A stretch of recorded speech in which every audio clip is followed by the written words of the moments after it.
Good morning to each and everyone, especially to our doctor, Sokala. Good morning. So now we report to you all about the mastitis test, but in the activity proper, it is activity 6, isolation and identification of bacterial from clinical specimens. But the class I chose rather the mastitis test. Okay, so we have chosen the title Evaluation of Bovine Udder Health, Diagnosis and Etiological Profiling in the Central Mindanao University Dairy Facility.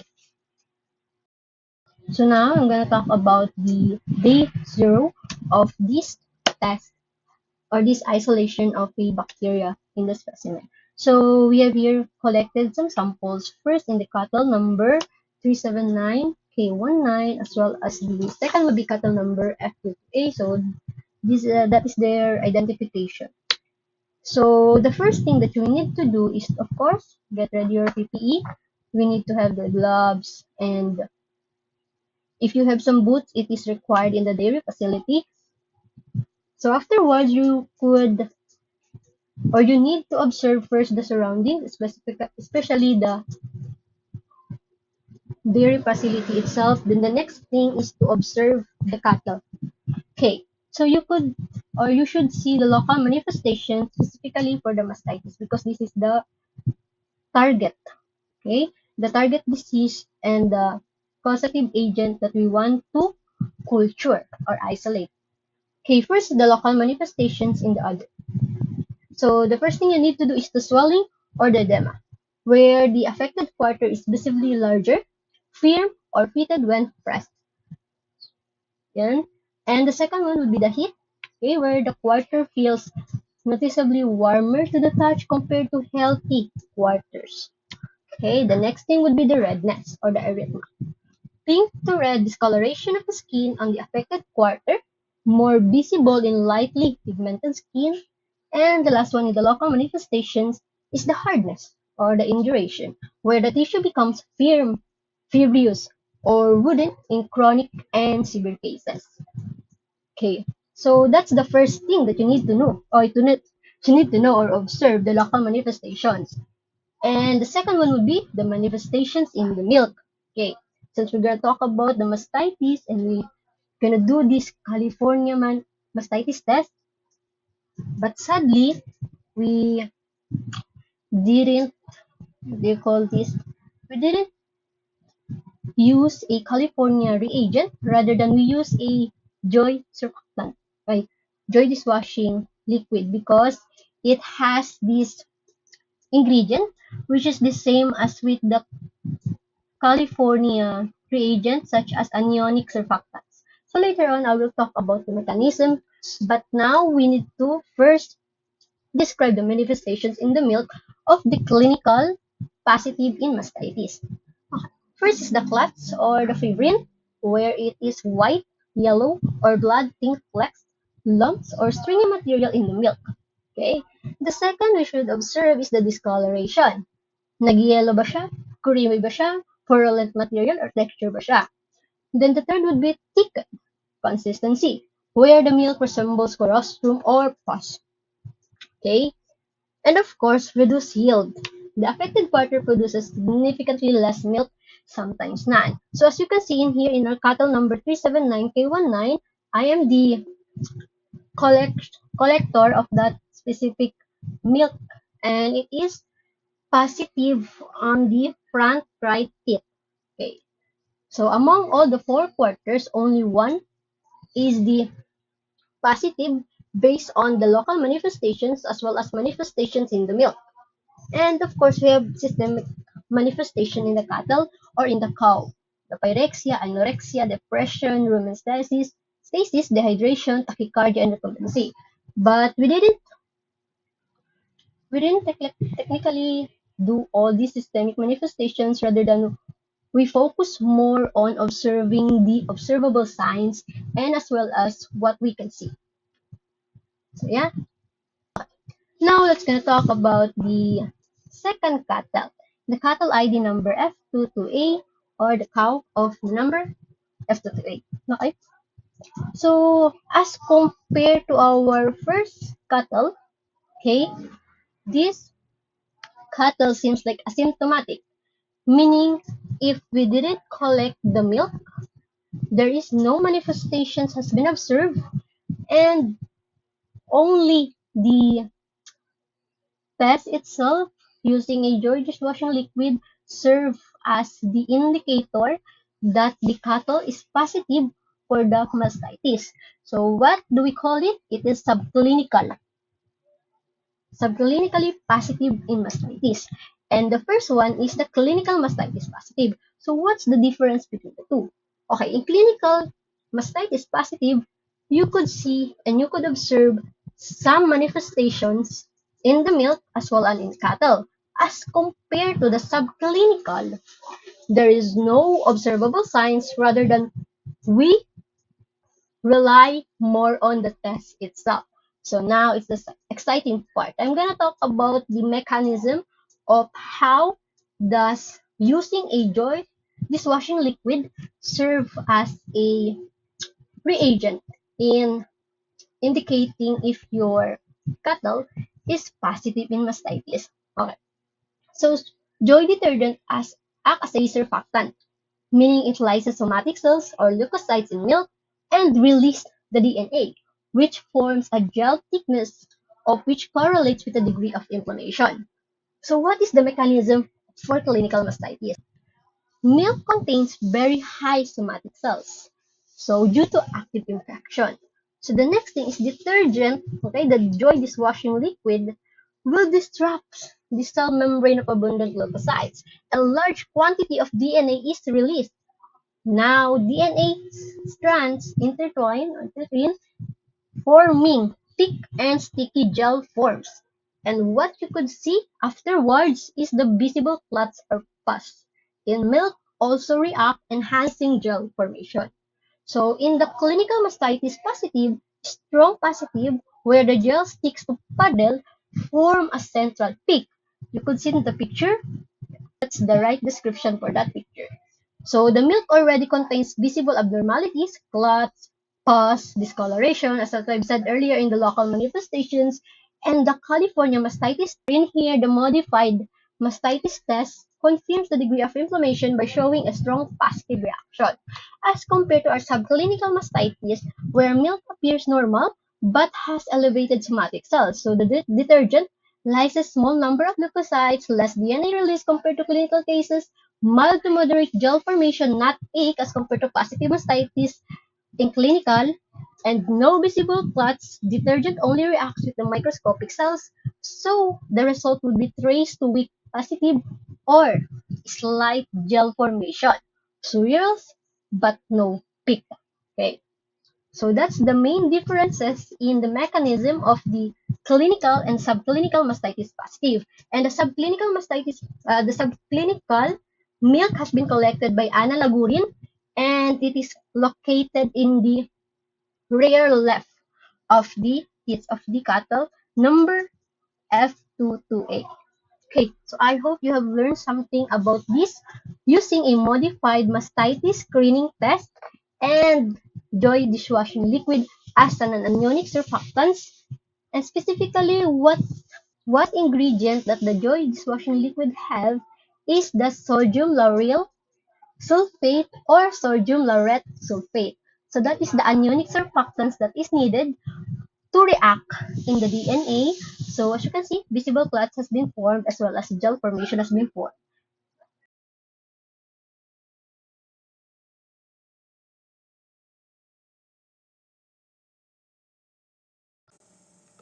On day one, the milk sample from a mastitic udder was cultured on blood agar plate. Upon observation, there is heavy and mixed bacterial growth present.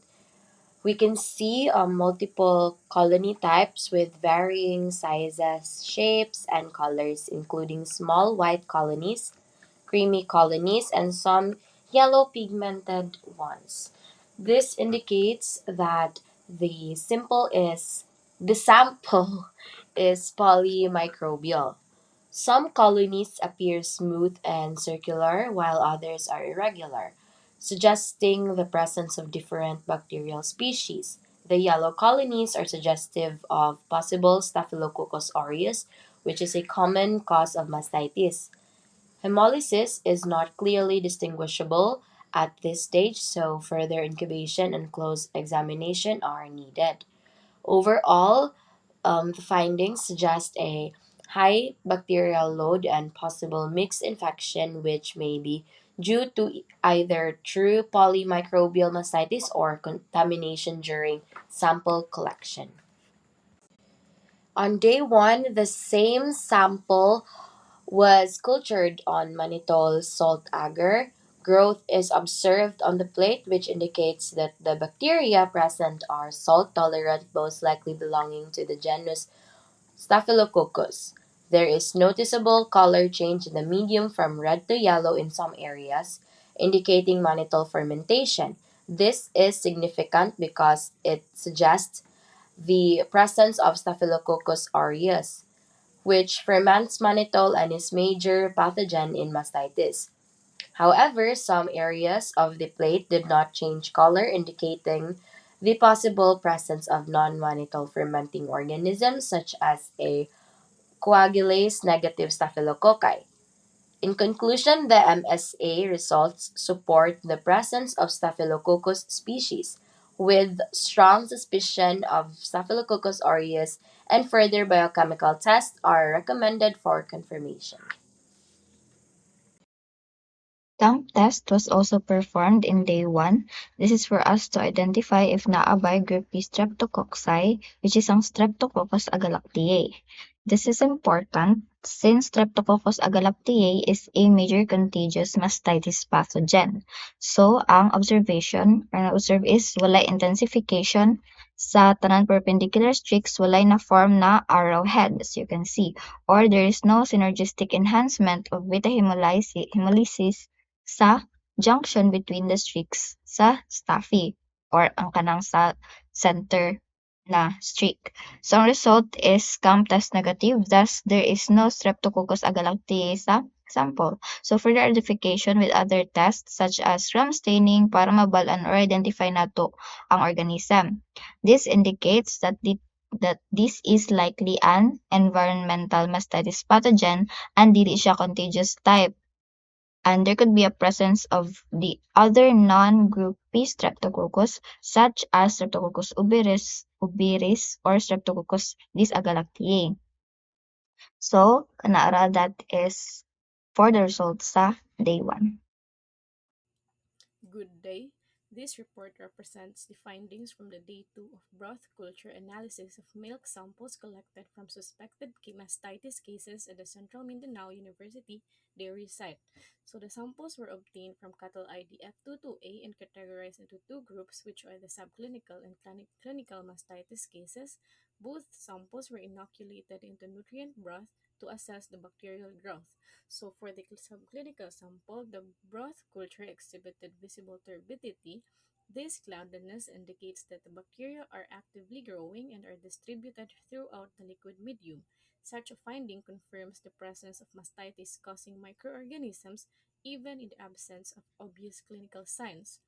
Under the clinical sample, the broth culture showed flocculent aggregate and viscid sediment formation. These features suggest a more advanced stage of bacterial proliferation where organisms tend to cluster or produce extracellular substances, resulting in clumping or mucoid characteristics.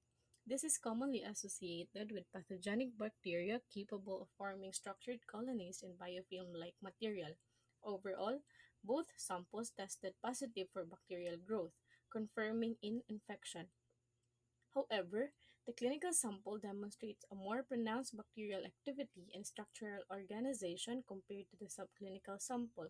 These findings are consistent with active mastitis infection and highlight the importance of early detection, as subclinical cases already harbor significant bacterial populations that may progress to clinical diseases. Further, bacteriological identification and antimicrobial susceptibility testing are recommended to determine the specific causative agents and guide appropriate treatment and control measures, which conclude this report.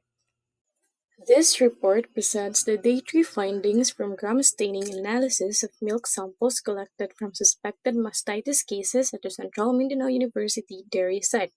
Microscopic examination of the stained smear revealed a heavy bacterial load, confirming the presence of an active infection and supporting a positive mastitis diagnosis. In terms of bacterial morphology, the organisms observed are predominantly gram-negative, appearing as red to pink, slender rod-shaped bacteria.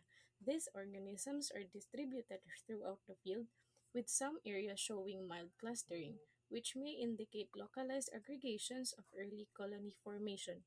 Additionally, the smear shows cellular debris and clump materials, which are most likely somatic cells, particularly neutrophils. This finding is significant as if it reflects the host immune response, confirming an ongoing inflammatory process within the mammary gland. Overall, the gram staining results suggest that the infection is likely caused by gram-negative organisms commonly associated with environmental mastitis pathogens such as coliform bacteria. The combination of high bacterial presence and inflammatory cells indicates an active and potentially progressing infection. These findings correlate well with previous culture results, which demonstrate bacterial growth and structural aggregation, further strengthening the diagnosis of mastitis. So, for the definitive identification, additional tests such as bacterial isolations and biochemical characterizations are recommended to determine the exact causative agent and guide appropriate treatment strategies. Last but not the least, I'm gonna talk about the bacterials, differentials. So what I'm going to talk about right now is the possible causative agent for that specifically mastitis, clinically and subclinically. So after the test that has been used from MSA, BAP, COMTES, then here we have broth, then staining. So what are the bacteria that is possible for that causative agent of that mastitis? So as you can see, in day 0, there is being observed clinical mastitis because of tea, coagulated and yellowish. In the day 1, buff, where it shows moderate to large colonies, opaque white to cream, raised gamma hemolysis. And the day 1, in the MSA again, growth would be small, white cream raised, no mannitol fermentation. And in the comp test, there is small, circular, white cream raised, negative, okay? So meaning there has been no arrow formation or arrowhead formation. And in the day 2, we have test the broth test, as I believe there is a presence of flocculent to woolly aggregates as well as the viscid sediment in nutrient broth. And in the day 3, the gram stain is gram negative rods has been observed. So after talking about all those tests, there is no single organism explains all findings. Rather than, therefore, it is a mixed infection as a most consistent interpretation. So first, we have here the potential causative agent in the mixed infection. First is the coagulase negative staphylococcus. So it has been said that it is gamma hemolysis. So none or the coagulase negative staphylococcus, these are the staphylococcus under the genus staphylococcus that cannot hemolyze or they cannot coagulate the blood itself. And it is very consistent in the day 1 BOP, MSA, COMP, and broth. But then again, it is not consistent in the gram staining. Since the coagulase negative staphylococcus are gram positive cocci and it does not explain the gram negative rad sin. So yeah, as I said earlier, it is a mixed infection. And number 2, the potential causative agent is the Flavobacterium spp. And in the day 0, it shows clinical mastitis aerobic, gram-negative rad. So another thing about the Flavobacterium, it is quite not common in the mastitis rather than it is an opportunistic environmental pathogen which have the capability of causing clinical mastitis, but it's not common.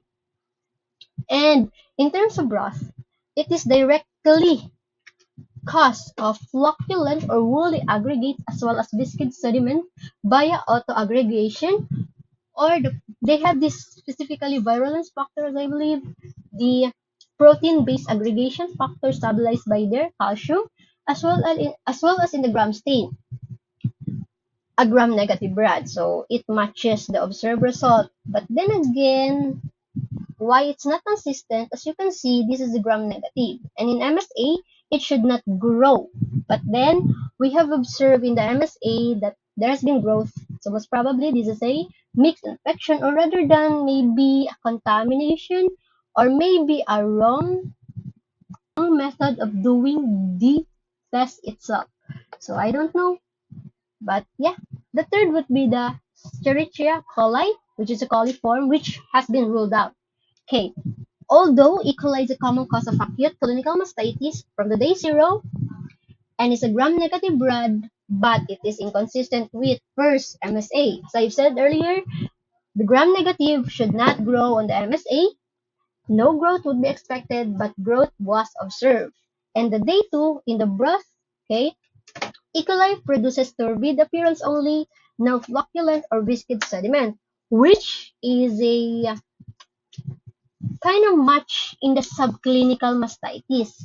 But the problem is there has been no growth in the gram stain under the subclinical mastitis, or yeah, in the subclinical culture, mastitis test culture. And I do believe it has something to do with maybe a lack of colony number, or small colonies only has been used in the gram staining, or maybe again a contamination by doing the method itself. So there has been many factors talking about it. Okay. So we have also other gram-negative rads, Klebsiella, Enterobacter, Pseudomonas aeruginosa, which has been ruled out.